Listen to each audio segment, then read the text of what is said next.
আসসালামু আলাইকুম রহমতুল্লাহ। প্রিয় সিঙ্গাপুর প্রবাসী ভাইয়েরা, আশা করি সবাই ভালো আছেন। আলহামদুলিল্লাহ।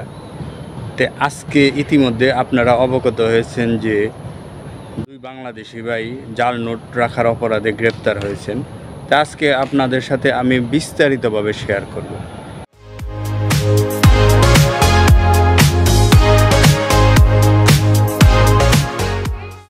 প্রথমে আসা যাক তাদের অপরাধটা কী ছিল। তাদের অপরাধটা ছিল এরকম যে এক বাংলাদেশি ভাই বয়স 35, নাম উল্লেখ করে নাই, গ্যালাং এরিয়ায় ক্যান্টিনে খাবার কেনার সময় একটি $50 নোট ব্যবহার করে। সেটা ছিল কি ভাই, জাল। এটা 22শে সেপ্টেম্বর থেকে 25শে সেপ্টেম্বরের ভিতরে এই ঘটনাটা ঘটছে। পুলিশ সিসিটিভি ফুটেজের ক্যামেরা বিশ্লেষণ করে ওই বাংলাদেশি ভাইকে গ্রেপ্তার করে।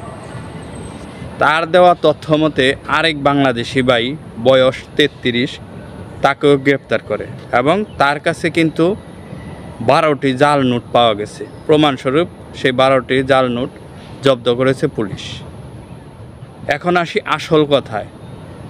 আমরা সবাইকে এখন সচেতন থাকতে হবে, কারণ জাল নোট বিষয়টা এরকম যে জাল নোট যদি আপনার কাছে পাওয়া যায়, কিভাবে আসলো সেটা তো পরের কথা।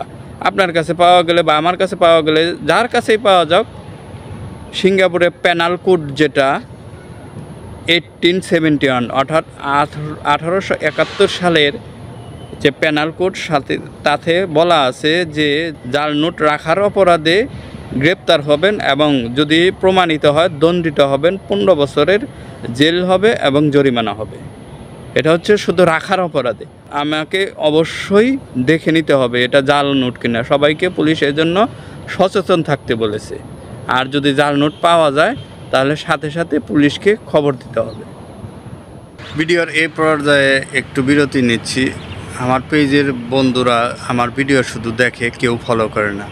তাহলে কি আমার পেজের ফলো বাটন কি কেউ খুঁজে পায় না? এখন আসি ওই দুই বাংলাদেশির কথা। দুই বাংলাদেশি পুলিশ গ্রেপ্তার করে, এখনও পুলিশ ইনভেস্টিগেশন চলমান। তাদেরকে 30শে সেপ্টেম্বর আদালতে তোলা হয়েছে। এরপরে আর তাদের ব্যাপারে কোনো পুলিশ প্রেস ব্রিফিং করে নাই, বা বাংলাদেশ দূতাবাস থেকেও এখন পর্যন্ত কোনো সর্বশেষ তথ্য আমরা পাই নাই। তা আশা করি এটার ইনভেস্টিগেশনের শেষে হলে আমরা সঠিক তথ্যটা পাবো। তো এ পর্যন্ত আপনারা সতর্ক থাকবেন, ভালো থাকবেন, ভিডিওটা শেয়ার করবেন, ভালো লাগলে লাইক দিবেন, কমেন্ট করবেন। আসসালামু আলাইকুম।